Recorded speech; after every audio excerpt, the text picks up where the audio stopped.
correspondent. Please welcome back to the show real estate expert Michael Jacobo and his special guest, the deck guy, Jim Grant. Here they are. What's up, fellas? Hello, hello. How are you? How you guys doing? A little golf clap. Doing just great. Thank you. All right. So, Michael. Yes. It's great to have you back on the show. Good to see you, very my much for friend. having me. Of course. You wanted to bring Jim today for a very specific reason. Tell us why. Absolutely. I thought it would be a perfect opportunity to bring Jim on today. We have, considering we're coming into spring and then summertime, I felt like it was a perfect opportunity to bring him on because lately I've been showing a lot of property in and around North County, San Diego, Encinitas specifically, Escondido, San Marcos, all around. And what I've been seeing, a lot of these properties, beautiful homes, meticulous inside, and then we go to the backyard and we're seeing these wood decks, beautiful, huge wood decks that have just been a little bit, let's call it, run down. Ignored? Ignored, so to That speak, happens, exactly. right? Neglected. And it's funny because you walk into the home and everything is meticulous. Everything is perfectly placed. And then you walk outside and ignored is the exact word to use. And that's a lot of money. And I think it's relevant to talk about because from a buyer's perspective, a buyer looks at this and says, oh gosh, that's going to cost me $50,000, $100,000 to replace, fix, what have you. I thought it'd be good to bring on Jim, who's an expert in this area that he could talk about exactly. And he could maybe shed some light on what to do for homeowners that are considering putting their home on the market, putting their home to sell, or if there is a homeowner that's considering building a new deck. Yeah. So I thought Jim would be a good time, good person to talk at the right time here. Okay, I agree totally. Because Jim, thank you for being here. By the way, it's great You're to have certainly you here. welcome. I've got a lot of questions for you. So Fire away. I mean, I totally understand why most people, the deck is pretty low on the totem pole, right? You got to get kids to school, you got work, you got this, you get, your financial plan, you're doing all these things, groceries, yada, yada, yada, cleaning the house, which Right. people can, you see that every day. So it's easy to go, I need to do that. But then you're like, we haven't hung out on the deck in a couple of months. You go out there, and by then, damage has already been done, right, Jim? So for people who own homes, who have decks right now, that maybe they've been neglecting, that's probably the word we should use, neglecting the deck, what can those be? Is there anything that can be done if you haven't been keeping it up? Certainly. The most important thing is to have the deck looked at least every 2 years. That would be a structural inspection to make sure that the deck is in good shape, the boards are not rotting, hardware is not rusting, and then also to establish some type of a maintenance plan where the lumber is cleaned and sealed at least every 2 years with most decks, most fences. And are people getting like aluminum or like, some sort of like vinyl decks these days? Is that something that exists out there, or is it just wood? There's a lot of choices for decking. There are composite decks, there are redwood decks, cedar. One of the most common decking products right now is a tropical hardwood. Okay. Ipe or Mangaris. Excellent decks. They're fire rated, so you can use those lumbers in a fire zone. A lot of the backcountry areas, you can build a wood deck with the Ipe or the Mangaris. If you don't want to use those type of a hardwood, you can still use the traditional redwood or cedar. And there are composite deck products as well. They're not maybe as warm and inviting as some of the wood products, but they are available. A little clinical? Is it a little bit industrial, sterile, in my opinion. So is that, but I mean, is it worth it though? Because if you get something that's wood, you're going to have to keep it up, right? You're going to have to maintain, you're going to have to do some TLC, right? There is maintenance that is going to be involved with a wood deck. Absolutely, no question. The composites will need to be cleaned as well. Once every couple of years, they will need some cleaning done on them.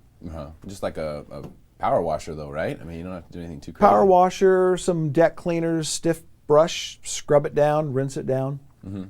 So are you not a fan then of the composite stuff because it just doesn't have that finished product where you can go, at the end? I think the composite decks are fine in a certain application. A lot of commercial properties will use a composite deck. Restaurants in particular, down around the harbor, down around the water, they use composite decking. I think for a home, I like the look of a wood deck for a home. Okay. Yeah, that makes sense. So the maintenance doesn't need to happen every day. You don't have to go out there and clean it off every day, but you do have to pay attention to the thing. You certainly do. I tell my clients about every 30 or 60 days, rinse the deck down, keep it clean. Either that or take a brush and just sweep it. Keep it good and clean, and just try to keep a good coat of sealer or a good coat of paint on the deck. Okay. So that's for people who have a deck that's maybe in decent shape, but they're not paying attention to it. Start paying attention to it is the thing. What about for people who have a deck that clearly needs more than just some TLC? Where there's a situation where you got maybe some brittle aspects. The last home I lived in, the deck completely needs to be redone. I mean, I could tell, like, there's, it's bowing, it's bending, there's stuff is, wood is crumbling in the corners. I mean, stuff like that. Dry rotting, yeah. Yeah, for someone like that, do you have to get a whole new deck when it comes to that situation? Can you repair stuff sometimes? It all depends on how long the deck has been neglected. If the deck hasn't had any type of maintenance in 10, 15, 20 years, there's a possibility that you're going to have some structural issues that are going to need to be addressed. If you don't have those structural issues and the bones of the deck are intact, you can certainly take off the old decking and put new decking on. Okay. So you may just be able to You can do a renovation. Parts off, You can do a renovation. replace with good parts. That makes sense. I imagine you've probably done or seen some pretty elaborate decks too in your time. For people who maybe have some scratch or who have a view that they really want to take advantage of, what's some of the craziest stuff you've seen? I've seen some beautiful decks on some gorgeous properties all the way from Newport Beach, Laguna, San Diego, La Jolla, Del Mar, Mount Helix. I've just seen some stunning decks with fantastic views, with beautiful designs, and I have photographs of pretty much every deck that I've ever worked on for the past 25 years. So I help clients a lot. If they're going to build a new deck or do a renovation, I'm able to let them go back and look at my portfolio, and they'll pick out different pieces from different decks and say, well, I want that railing with that deck with that type of wood. So I've got thousands of photographs of my deck projects over the last 25 years. Yeah, well, that's pretty cool. So, I mean, Southern California is beautiful outside. It's a great climate. Right. People want to spend time outside. I mean, it's a selling point, right, Michael? That's the big selling point. If you have a nice deck, I mean, people walk out and go, oh, Exactly. Yeah. oh, we could spend every night out here. We could Right. eat dinner out here. It's a huge selling point for a property, isn't it? Yes, and that's exactly why I wanted him here today. Yeah. Is because I think it is very important to make sure that not just the home being turnkey, but also the backyard, also the deck specifically. Yeah, because it can be expensive, right? I mean, at some of these repairs, Jim, they could get up to tens of thousands of dollars. You can spend a lot of money on doing repair work if you don't stay on top of your maintenance. Deferring maintenance is really not a good idea when it comes to a deck or home siding or even a patio cover. It's to defer that maintenance is going to cost you more money in the long run. So you're better off to establish a regular maintenance program right at the construction time of the deck and figure out what you're going to be doing with the maintenance on it. Let's say I don't know any of that stuff. Let's say I bought a house 2, 3, 4 years ago. I have no idea when the deck was built. I have no idea what to do about it. We go out there. I mean, it certainly doesn't look brand new anymore, but seems to be okay. Are you the guy that I could call to say, hey, help me establish a plan for this deck? Certainly. We can come out, take a look at the deck, make sure, like I mentioned earlier, that it structurally is intact, that the support members are not rotten, not decayed, and they're in good shape. And if they're not, then we can certainly, suggest a course of action to bring the deck into good repair. Yeah, I'm glad you keep mentioning the structural aspects because I think that's incredibly important, just from a homeowner liability standpoint, Right, Michael. I know right. as an agent, you know this, like, when you're selling a home or whether you're just living in a home and having people over for dinner or drinks or whatever it may be, the structural integrity of your deck is going to be really, really important. And I've never heard of it happening out here in San Diego, but back home, I'm from Missouri, right? So we get, freezing cold temperatures and extreme humidity and stuff. You can imagine, Jim, what the decks are like out there. It's crazy. But you always hear about, decks failing, someone falling, it breaks, this and that. I haven't heard it happening out here ever, but I know that's an issue. I was going to ask about that. What type of things should people be aware of with their decks in regards to weather? Well, certainly look for any wood that is decayed or spongy or termite damage. That's certainly something to look for.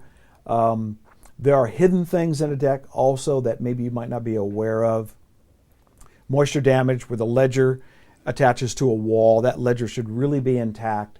Hardware that has any kind of rust on it should certainly be looked at and replaced if necessary. Okay, so hardware with rusting, which is going to be pretty easy to happen here, this close to the ocean, right? If you're not treating it, if you're not priming it, appropriately. any damage, stuff like that you should notice, because if it's in the right place, it could be a big problem, right? It may be nothing, but it could be a big problem. Sure, yeah, it's just really good to have it looked at. If you have any questions on things like that, a really good resource is the J&W Lumber Stores. They have an excellent staff. They can answer any questions on rotted wood, hardware. They have everything in stock that you need to do any kind of repair, and they can offer good suggestions on exterior finishes. Okay, all right, so what was it, JW Lumber? J&W Lumber, they have 6 locations around San Diego. Family owned, great to work with, and they're just a valuable resource for any homeowner. That's a locally owned company too, right? Yes. All right, Jim. So if there's one thing you want everybody watching this show to know about decks, what is it? No matter what the condition of the deck or the lumber, it can be brought back and restored to a really nice condition, and with the right coatings or the right finishes, the life of the deck can be extended. Okay, so it doesn't have to be over. No. The beautiful deck that you remember can be replaced for a fraction of the cost. It can be saved. It can be saved. Okay, great stuff. Thank you guys so much for being here. Really appreciate it. Thanks for Jim, having us. the deck guy, Michael Jacobo. Absolutely. Thank you so much for being here. Thank Stick you. around for more Smarter San Diego TV, where we guarantee to make you smarter than everyone else, commercial free. I got to my feet and I was like, whoa, like something is not right. Mr. Simon, like you have fracture, compressive fracture on your L2 vertebrae. The break is almost clean through. When he said that, it wasn't really surfing that was in my mind. It was just like, am I going to be able to just, am I going to be okay? Like, am I going to be able to walk? Like,